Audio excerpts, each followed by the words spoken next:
अस्सलाम वालेकुम students, welcome back on chemistry by Saqi. Students, आज हम डिस्कस करेंगे एनर्जीज ऑफ फेज चेंज को।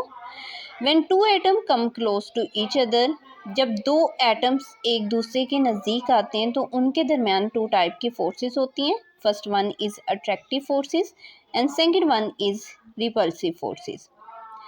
फॉर एग्जांपल, जैसा कि फर्स्ट अगर हम बात करें अट्रैक्टिव फोर्सेस की, तो अट्रैक्टिव फोर्सेस किस तरह होती हैं।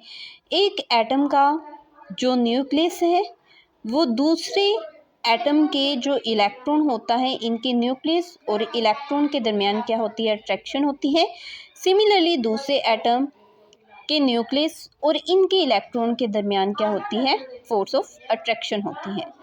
नेक्स्ट है repulsive forces. Repulsive forces students, इस एटम का जो इलेक्ट्रॉन है इसके ऊपर नेगेटिव चार्ज है और इस एटम के इलेक्ट्रॉन के ऊपर भी क्या है, नेगेटिव चार्ज है। तो नेगेटिव नेगेटिव एक दूसरे को रिपेल करेंगे, तो डेट्स वाई इनके दरमियान क्या होगी, रिपल्शन फोर्सेस यानी repulsive forces. When two atoms which are coming close together, जब दो एटम एक दूसरे के नज़दीक आते हैं ड्यूरिंग दिस अट्रैक्शन, इस अट्रैक्शन के दरमियान एंड रिपल्सिव ऑपरेट, तो इनके दरमियान रिपल्शन होती है। अगर हम अट्रैक्टिव फोर्सेस की बात करें, when attractive forces come close to each other, जब अट्रैक्टिव फोर्सेस एक दूसरे के नज़दीक आती हैं, then the potential energy of the system decrease. Students, first हम डिस्कस करेंगे अट्रैक्टिव फोर्सेस को कि अट्रैक्टिव फोर्सेस के केस में क्या होता है कि दो एटम जब एक दूसरे के नज़दीक आते हैं तो पोटेंशियल एनर्जी सिस्टम की, यहाँ पे हम सिस्टम किसको कह रहे हैं, तो जो दो एटम हाइड्रोजन के हैं तो इसको हम यहाँ पे नेम देंगे सिस्टम का। तो इस सिस्टम की जो पोटेंशियल एनर्जी है वो क्या हो जाती है, डिक्रीज हो जाती है। When repulsive forces push the atom from each other, जब रिपल्सिव फोर्सेस एटम्स को एक दूसरे के दूर लेके जाती हैं तो तब क्या होता है कि पोटेंशियल एनर्जी सिस्टम की इंक्रीज हो जाती है। जैसा कि अगर हम ग्राफ ड्रा करें एनर्जी और डिस्टेंस के दरमियान, तो स्टार्टिंग में अगर आप देखें तो स्टार्टिंग में एनर्जी क्या है, वो इंक्रीज हो रही है। तो नीचे जैसे हम लेके आएंगे तो एनर्जी क्या होगी, डिक्रीज होगी और एनर्जी डिक्रीज होने में बॉन्ड फॉर्मेशन होगी। स्टूडेंट्स याद रखिएगा, एनर्जी स्टेबिलिटी के इन्वर्सली प्रोपोर्शन है। जैसे एनर्जी किसी भी एटम की डिक्रीज, जितनी एनर्जी डिक्रीज होगी उतनी ही एटम की स्टेबिलिटी ज़्यादा होगी। जैसा कि हाइड्रोजन जो है, ये हाइड्रोजन अगर इनके दरमियान जो डिस्टेंस है वो ज़्यादा है, इसका मतलब है कि इनके दरमियान जो है इतनी ज़्यादा स्टेबिलिटी नहीं है। जबकि नीचे अगर हम देखें तो इनके दरमियान जो है अट्रैक्टिव फोर्सेस एनर्जी कम है, जबकि इनके दरमियान स्टेबिलिटी ज़्यादा है।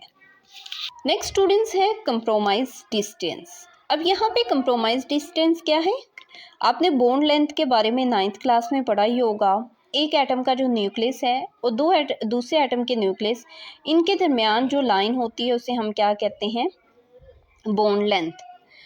When two atom come close to each other, जब दो एटम एक दूसरे के नज़दीक आते हैं एंड फॉर्म बॉन्ड और बॉन्ड बनाते हैं, then the potential energy of this atom decrease, तो इसके नतीजे में एटम्स की जो पोटेंशियल एनर्जी होती है वो कम हो जाती है एंड इसके नतीजे में बॉन्ड बनता है।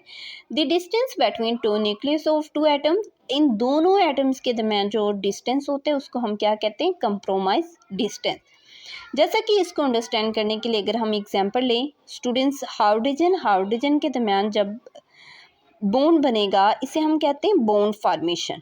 तो बॉन्ड जब बनता है तो एनर्जी क्या होती है, रिलीज होती है। अब हाइड्रोजन का जब बॉन्ड बनता है तो इसकी एनर्जी होती है -436.45। तो यहाँ पे एनर्जी क्या होगी, डिक्रीज होगी, एनर्जी रिलीज होगी। इसका मतलब सिस्टम क्या होगा, स्टेबल होगा। लेकिन अगर दूसरे नतीजे में अगर हम बॉन्ड को क्या करते हैं, ब्रेक करते हैं, तो उसके नतीजे में एनर्जी क्या होगी, अब्जॉर्ब होगी। तो यहाँ पे हम पॉजिटिव लगाएंगे क्योंकि एनर्जी यहाँ पे अब्जॉर्ब हो रही है 436.45 किलो जो पर मोल, और इसके नतीजे में बॉन्ड जो है वो ब्रेक हो जाएगा।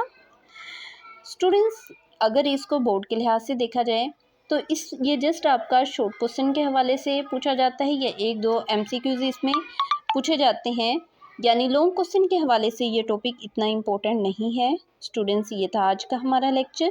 वीडियो अच्छी लगी तो लाइक कीजिएगा और चैनल को सब्सक्राइब करना मत भूलिएगा। मिलते हैं नेक्स्ट लेक्चर में, तब तक के लिए अल्लाह हाफिज़।